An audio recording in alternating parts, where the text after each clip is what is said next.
Eskerrik asko, Mahaiburu Andrea, senatari jaun Andreok, arratsaldeon.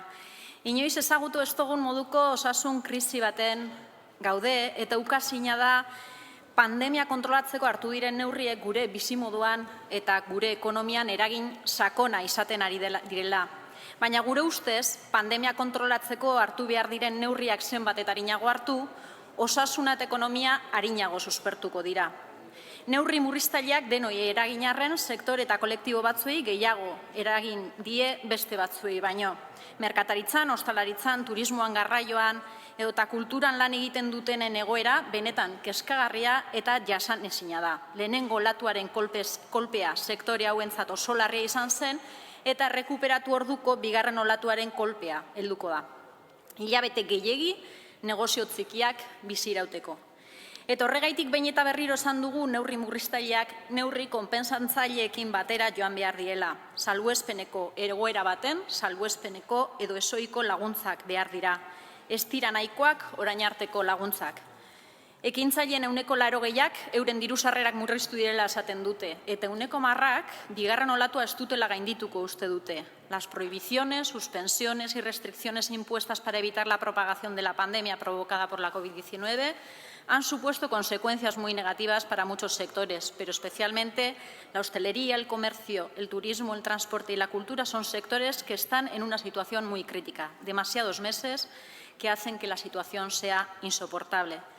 Cada uno de ellos tiene su particularidad y, por tanto, nos parece más acertado hacer propuestas adaptadas a la necesidad de cada sector. Por eso nosotros hicimos una propuesta para el sector de la cultura y otra diferente para el comercio, turismo y hostelería. Es cierto que la mayoría son personas autónomas y que muchas tienen algunas dificultades que ya venían desde antes de la pandemia, como son la inestabilidad de los ingresos, las coberturas, la conciliación o la precariedad provocada por la figura de los falsos autónomos, entre otras. Esto requiere propuestas concretas, más allá de la situación que se está viviendo, pero en este sentido la moción presentada por el Grupo Popular no trae ninguna novedad. Es cierto también que nada tiene que ver un notario con un músico o un peluquero. Por tanto, la moción presentada por el Partido Popular nos parece que es muy generalista, le falta concreción y nos da la sensación que lo único que busca es hacer propaganda política con la utilización de los y las trabajadoras autónomas.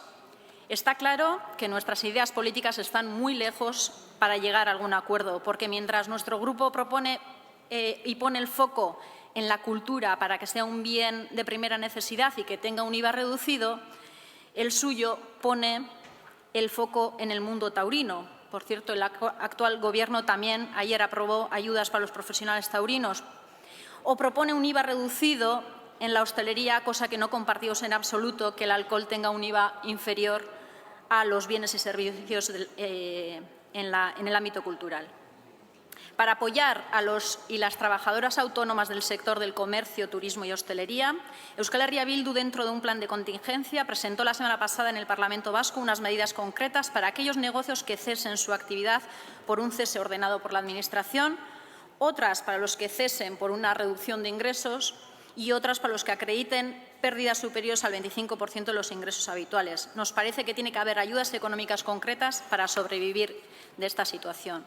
Por otro lado, un comercio, un restaurante, un agroturismo que tenga que cesar su actividad, bien por obligación o bien porque ya no puede más, sigue teniendo un gasto fijo de alquiler del local que durante tantos meses está siendo ya insoportable. Por ello, hay que buscar fórmulas, como lo ha hecho la Generalitat de Cataluña, para renegociar los contratos o en su caso también intervenir para tratar de ayudar a los establecimientos y no dejar solo sobre una parte de los contratantes las consecuencias negativas de las restricciones impuestas por la pandemia. Por tanto, hay ejemplos, fórmulas y medidas concretas que se están planteando en diferentes administraciones que responden mejor a la situación que vivimos. Una situación excepcional requiere ayudas y propuestas excepcionales. Esta situación requiere altura de miras, más allá de la propaganda política.